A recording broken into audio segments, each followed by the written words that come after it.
Hello, my name is Ogechukwu and I'm proudly Igbo, but I'm heartbroken. I've heard the Igbos speak in different tones and tongues and in disunity and division. There are wars going on in our communities over who is superior to who. Our minds are locked up. We are having a hard time realizing the truth that two Igbo nations who are fighting to conquer each other before God exist today. One says to the other, restructure the tradition and stop the marginalization. And in response, they stretch out their left hands to say, no, you will remain our slaves because our ancestors say so. While they stretch out their right hands towards the Nigerian government seeking for equality, they say restructure and stop the deprivation and marginalization. You know what I'm talking about, the Osu, Ohu, Ume, and Diala caste system. And it breaks my heart because two Igbo nations who are fighting to conquer each other exist before God today. I've heard many, including the Igbo traditional rulers, say that they are the ones fighting us and causing trouble in the communities. They have freedom of association, movement, and speech.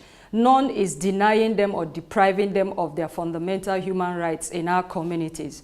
And in likewise manner, I've heard the Nigerian government and non-Igbos say that the Igbos are the problems we have in this country. They are the ones that are fighting us. They have freedom of movement, association, and speech. None is denying them of their rights in Nigeria. We stigmatize them, and being Igbo has become a stigma both in and outside Nigeria. I ask, what are the gains of Osu, Ohu, Ume, and Diala caste system in Igbo land? We all are crying out for freedom, but none is crying out for justice, as said by Peter Tosh. If you can't give love, don't preach it. Denial and rejection in marriage, deprivation and dehumanization are all relics of Osu, Ohu, Ume, and Diala caste system. And it breaks my heart for two Igbo nations who are fighting to conquer each other exist before God today. Many Igbos pride in Igbo landing, and so do I. The Igbo landing is the mass suicide of 75 Igbo slaves in 1803 who chose to die rather than live the life of slavery in America. History has it that they walked in unison into the creek and drowned.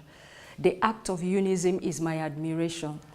We can repeat an act of unison by walking away from slavery, by unanimously abolishing Osu, Ohu, Ume, and Diala in Igbo land.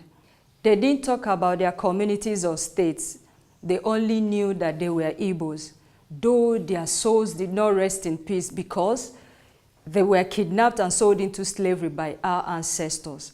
So they chanted as they walked, and they laid curses as they drowned. And that breaks my heart for two Igbo nations who are fighting to conquer each other exist before God today. I pride in Igbo landing again because it's regarded as the first ever freedom walk.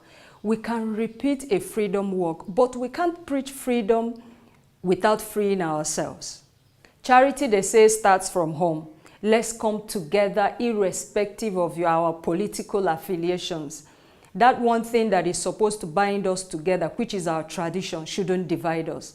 Let's be free first before we seek for freedom. For it breaks my heart that two Igbo nations who are fighting to conquer each other exist before God today. Thank you.